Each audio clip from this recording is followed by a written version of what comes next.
आज Doubtnut app download करें। Doubtnut पर अपने सभी गणित, रसायन विज्ञान, भौतिक विज्ञान और जीव विज्ञान के डाउट्स का करो सफाया। बस प्रश्न की फोटो खींचो, एक ही प्रश्न को क्रॉप करो और तुरंत वीडियो सोल्यूशन पाओ। अभी डाउनलोड करें। नमस्कार दोस्तों, हमसे पूछा गया विद्युत चुंबकीय सिद्धांत का प्रतिपादन खालिस्तान ने किया था। तो देखो, विद्युत चुंबकीय सिद्धांत का प्रतिपादन किसने किया था? इसका प्रतिपादन किया था हमारे मैक्सवेल ने। मैक्सवेल के द्वारा किया गया था। मैक्सवेल के द्वारा। अब देखो, मैक्सवेल के द्वारा किया गया था तो मैक्सवेल ने क्या बताया था कि जैसे कि हमारा क्या होता है, एक त्वरित आवेश होता है। त्वरित आवेश, उसके कारण होता क्या है कि यहाँ पर विद्युत क्षेत्र उत्पन्न होता है। विद्युत क्षेत्र उत्पन्न होता है। अब विद्युत क्षेत्र उत्पन्न होता है, ये कौन सा होता है? हमारा परिवर्तनशील विद्युत क्षेत्र होता है। परिवर्तनशील विद्युत क्षेत्र होता है। और परिवर्तनशील विद्युत क्षेत्र के कारण हमारा क्या होता है? परिवर्तनशील चुंबकीय क्षेत्र उत्पन्न होता है। परिवर्तनशील चुंबकीय क्षेत्र उत्पन्न होता है। लिख देता हूं यहाँ पर चुंबकीय क्षेत्र। और जब परिवर्तनशील चुंबकीय क्षेत्र उत्पन्न होता है तो इन दोनों के कारण यहाँ पर एक तरंग संचरण होती है।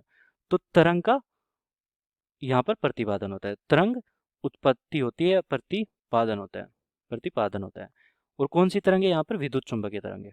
विद्युत चुंबकीय तरंग प्रतिपादन। तरंग प्रतिपादन। अब देखो, ये विद्युत चुंबकीय तरंग कैसे होती है? जैसे कि हमारे पास मान लिया कि एक प्रकाश है, वो v वेग से गतिमान है। तो प्रकाश हमारा क्या है? विद्युत चुंबकीय तरंग का उदाहरण ही है। ये v वेग से यहाँ पर गतिमान है। अब देखो, ये प्रकाश होता है, तरंग संचरण के नियम के अनुसार इसके पास क्या क्या क्षेत्र होते हैं? एक तो विद्युत क्षेत्र होता है। तो विद्युत क्षेत्र इस प्रकार दिखा रहा हूं मैं यहाँ पर, ये हमारा विद्युत क्षेत्र है। तो विद्युत क्षेत्र होगा, वो क्या होगा कि इसके लंबवत होगा। ये लंबवत होगा किसके? इसके तरंग संचरण की दिशा में। तो ये यहाँ पर क्या है? तरंग संचरण। तरंग संचरण हो रहा है, मतलब कि हमारा जो ये प्रकाश है ये इस दिशा में संचरित हो रहा है। तो यहाँ पर विद्युत क्षेत्र क्या हो रहा है? इसके लंबवत संचरित हो रहा है। लंबवत है, ठीक है। और ये परिवर्तनशील है, इसी के कारण ये ऊपर नीचे हो रहा है।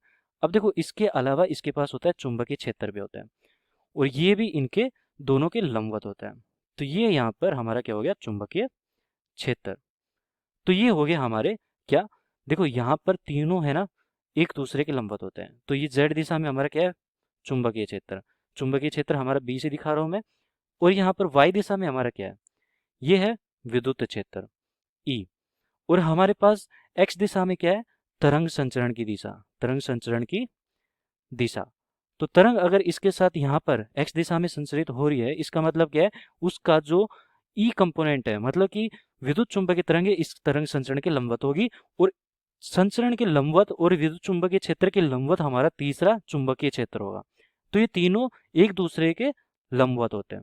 और इसके उदाहरण क्या है? जैसे कि हमारी अनेक किरणें होती है, जैसे कि यहाँ पर गामा किरणें होगी, वो भी हमारी विद्युत चुंबकीय तरंग का उदाहरण है।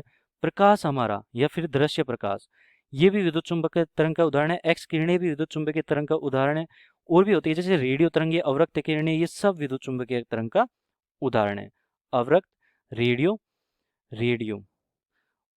तो ये सब हमारी रेडियो तरंगे भी विद्युत चुंबकीय तरंग का उदाहरण है। पराबैंगनी किरणें भी विद्युत चुंबकीय तरंग का उदाहरण है। इनमें अंतर किसका होता है? तरंग दैर्घ्य का। तरंग दैर्घ्य और आवृत्ति का, या फिर मैं कहूँ कि ऊर्जा का अंतर होता है, बस आवृत्ति का। इनकी एक निश्चित आवृत्ति और ऊर्जा होती है। तो गामा किरणों की सबसे ज्यादा ऊर्जा होती है, या फिर मैं कहूँ कि आवृत्ति सबसे ज्यादा होती है। ऐसे ही रेडियो तरंगों की तरंग दैर्घ्य सबसे ज्यादा होती है, आवृत्ति सबसे कम होती है। तो इस प्रकार हमारी ये क्या होती है? तरंग होती है। और इसके बारे में किसने बताया था? मैक्सवेल ने। धन्यवाद। कक्षा 6 से 12वीं से लेकर नीट, IIT, JEE वो एडवांस के लेवल तक 1 करोड़ से ज्यादा छात्रों का भरोसा। आज ही डाउनलोड करें डाउटनेट ऐप या व्हाट्सएप करें अपने सारे डाउट्स 8400 400 400 पर।